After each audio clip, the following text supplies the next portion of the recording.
Welcome everyone to this review and thoughts video on Forza Horizon 5's second expansion, Rally Adventure. Now, we have of course talked about this new DLC on the channel already when the expansion was first unveiled. And in summary, I felt like the Northern Mexico rally theme was pretty, but not quite what Horizon 5 needed. Rally Adventure looked fun, but it looked like a bit more of the same. Off-road and extreme weather-focused expansions are par for the course for Horizon games, but I was hoping they'd mix it up for Horizon 5 and give us something different, as I feel the base game offers a really strong off-roading experience in and of itself. So now that I've had some time to play Rally Adventure, has it managed to change my mind? Has it stood out enough from the base game experience? Well, in some ways. As I'm sure you can tell from the trailer and gameplay footage, Sierra Nueva, the location of the new map, still takes place in Mexico and looks quite similar to many of the environments we already see in the vanilla game.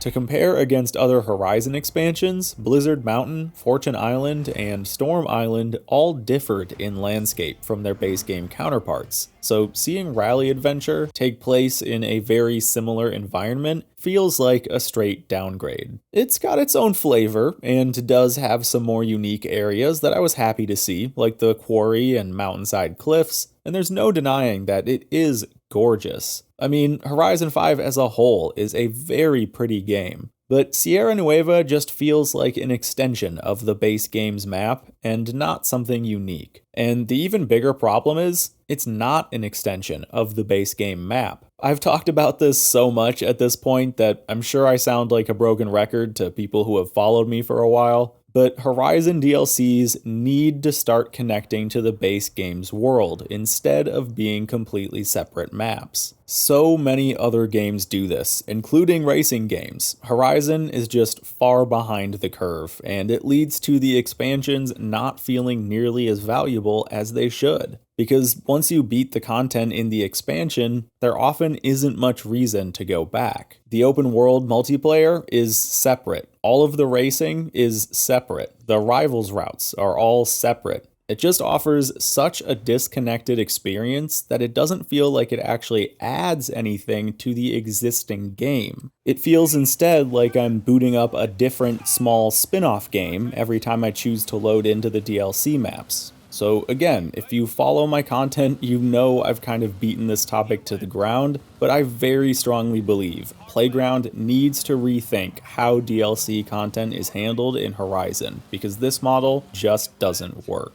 But with that aside, let's talk a bit more about the map itself. Here is a size comparison of Sierra Nueva on top of the base game map. And it looks alright. I think Horizon 5's map size is pretty good. So having a DLC map roughly a third or so of that size feels okay. However, it's important to know that you can't drive anywhere here on the left side of this map, and you can't drive across or even into the water over here, and you can't go on top of the crater anywhere down here. So this is the true drivable space of Sierra Nueva. If we just take this space and move it around a bit, we can see the entire expansion map is about the size of the volcano area in the base map, which would have been totally fine if this was connected to and added onto the base map to make the whole world bigger, but as a separate game world, it feels somewhat small, and is not that dense either.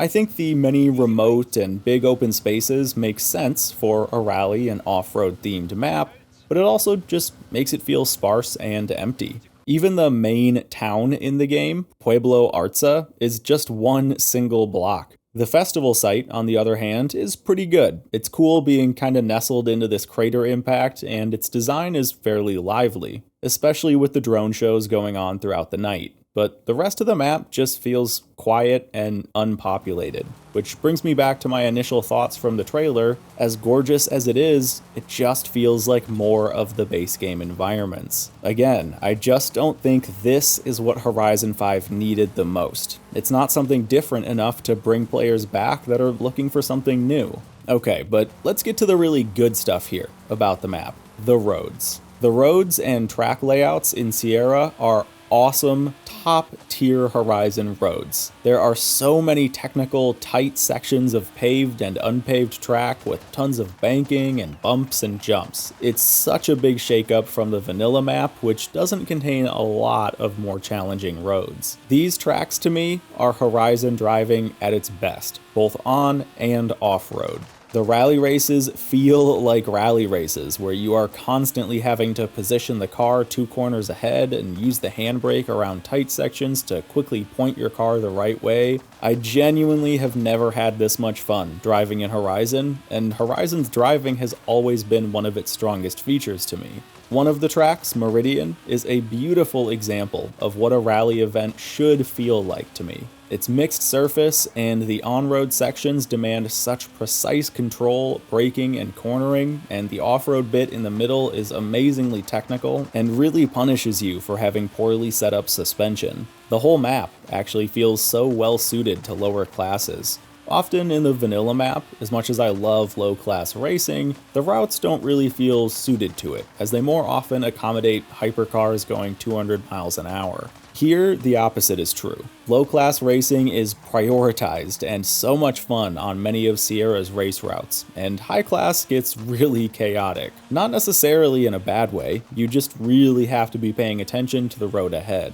So for me, the biggest highlight of Sierra Nueva is the road and track design. It's gonna offer a lot of fun for Rivals players like myself. I just wish the roads were surrounded by a more unique environment.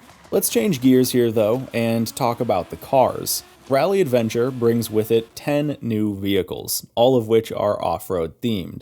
Almost all of these are buggies or trucks, with only one new car being added, Colin McRae's WRC spec Ford Focus. These vehicles do feel appropriate for the environment they'll be tackling, but I feel like this is a bit of a missed opportunity to add more true rally cars, like Colin McRae's, which is my easy favorite out of the lot. I'm obviously showing some bias here, but trucks and buggies are by far my least driven vehicle category in Horizon. I'm much more partial to sports cars. So instead of using any of the new vehicles to play through the expansion story, I just used all of my existing rally cars like Evos, Subarus, Alpines, and more. Let me know though how you all feel about the new vehicles, because like a lot of this DLC, what we got just isn't quite what I was looking for. Now, alongside the expansion, but available to all players with the newest update, is the addition of some new car upgrades. Let's talk anti-lag first. For those who don't know, this is a feature that, to put simply, explodes fuel into your turbo to keep boost pressure high. This helps you launch with more power and helps you get back on the power faster between shifts and moments where you're off throttle. It's a very useful upgrade for rally racing, but really applies to everything,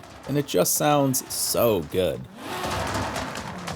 The most interesting part of this in Forza is that, at least on the cars I tested it with, it had very little or no impact on PI. And it does change up your power band as the turbos kick in sooner. So without a PI cost on most cars, this seemingly makes the normal race turbo nearly obsolete. So I figured, okay, maybe this doesn't actually affect performance too much, and I did some testing. As you can see here from these drag race results, installing anti-lag improved my drag times significantly. So the performance benefit is clear. It just costs effectively no PI, so it's free real estate. The only bummer with this is that it does largely invalidate any pre-expansion tune that used a race turbo. That aside though, I think that's a pretty minor setback to a very good new upgrade. Now let's talk launch control. This is not a car upgrade, but instead is a game setting. And from my testing, you should generally leave this on. It auto-activates at the start of every race and can be used in free roam by holding down the handbrake. The devs said that it outperformed the manual alternative in about 90 to 95% of launches, and there are some cases where even a full throttle manual launch is faster. But from my perspective, this is just another easy and free upgrade, as it's never too much slower, but can be much faster and more consistent in lower grip settings. Features like these are some of what I really love seeing added to the game, the things that add to the core gameplay and make my old cars fun again. Now, the final new car mod option we got is tire profile size. This, sadly, only applies to a small handful of off-road SUVs and trucks and buggies. No actual cars get this option. It's a great upgrade though. I love having more detailed customization like this. You can change tire profile size on any compound for the vehicles it's enabled on, but I really hope we start to get this option on more cars as time goes by, because this would be huge for making some sports cars look a lot better. Now, like I mentioned a bit ago, the new monthly update, Midnights at Horizon, also came out yesterday in front of the expansion, and some features are kind of in a gray area for whether or not they fall into expansion content or update content. The anti-lag, launch control, and tire profile additions that I just talked about are free for all players and already available, even if you didn't buy the expansion. But they're coming with the expansion, so I feel like it's worth talking about here. And another addition like that is the 25 cars that are getting access to more rally customization, like mud flaps, spare tires, and light bars. Again, all players will get to use this, but it's very obviously coming because of Rally Adventure, so I figure it's part of the expansion and worth talking about in this video. And this is a great free upgrade. Again, more customization for existing cars is always appreciated by me. Now, there's actually another feature coming to all players alongside Rally Adventure that we did talk about again in the update summary, and that is Epitaph Records, a new punk radio station for Horizon that actually acts as the perfect backdrop for Sierra Nueva. I'm much more of an EDM guy myself, so I can't comment too strongly on the music selection here, but I enjoyed the station personally. It does sound so fitting while speeding through sand dunes in a 1,000 horsepower buggy. Alright, now let's get back to the Rally Adventure campaign experience. This one has us joining up with 3 teams and completing events and challenges for them to build reputation and unlock rewards for each team. I will say I really liked the Hot Wheels class progression system, so I'm sad to see that gone here. I think it would have fit super well into a rally theme to go up through various classes. But I thought the team concept was cool enough. I love the thought of leveling up with a team to earn team-specific rewards, but the problem I had here was that it was over way too soon. I hit level 9 with all 3 teams within 10 hours, easily. Now, I haven't maxed them out, but you do unlock pretty much everything, including the final campaign race, at level 9 in each team. So everything else is more just for completionists. I was really hoping for a lengthier and more fleshed out campaign here. You know, give us a full rally game's worth of campaign that takes time and investment to get through and feels like a real rally season or something. Or even just make Team Rep harder to earn, or give us more levels with more challenges. I think one of Horizon's biggest problems is that there aren't many long-term goals and rewards for players to work towards, and I would have loved to see these teams have a more lasting gameplay effect. I think of rep systems from MMOs, where you sign up with a faction or guild or whatever,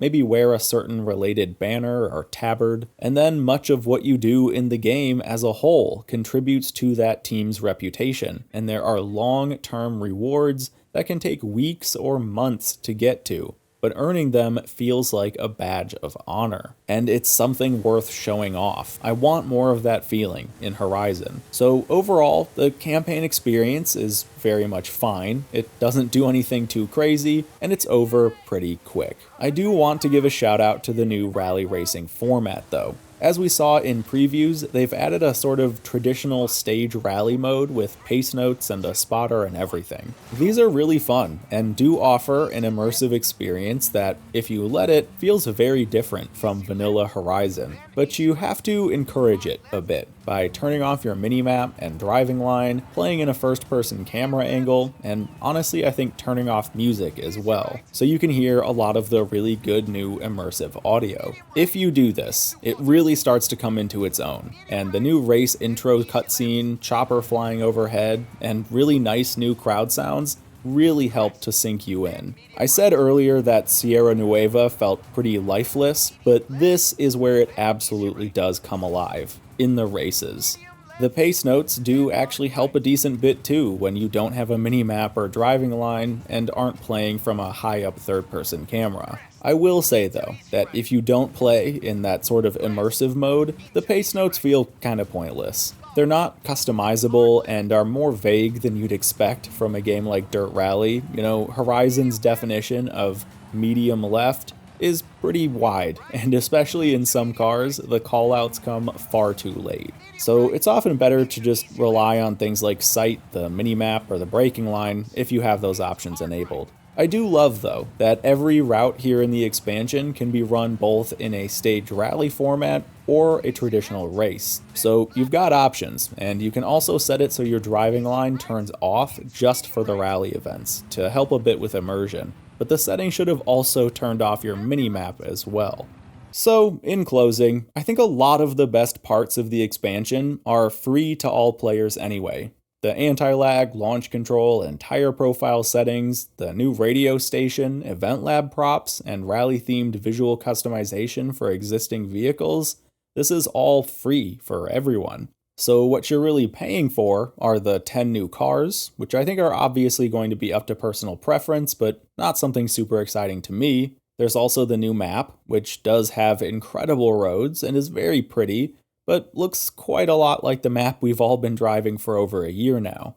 And then the campaign, which is just far too short to really sink yourself into. I think it'll be over in a matter of 1 to 2 play sessions for the average player. So, is Rally Adventure worth it? Well, yeah, the dollar amount for me is, sure. I got what I feel is $20 worth of entertainment when compared against anything else I could have spent $20 on, but when you compare it against other video game content of the same price, or even just other Horizon expansions, it just doesn't stack up well to me. I mean, you can literally buy the entire game of Dirt Rally 2.0 for $20 right now, the same price of the expansion. And that offers a way better rallying experience with a fully fleshed out, lengthy single-player campaign and tons of other content and VR support and great physics. I feel like Horizon should have leaned into something that other games aren't already doing so well right now. It feels to me like Rally Adventure is just filling a hole that's already full. I would have loved to see this as a surprise third expansion or something, you know, when player expectations just weren't there. But so many people bought into the expansion before it even was announced with the Ultimate Edition and expected something more unique, and that just isn't what we got. So I'll have fun in Rally Adventure, as I already have. Horizon is a game I really like, and this is more of that. But I will continue to wonder what else we could have gotten instead.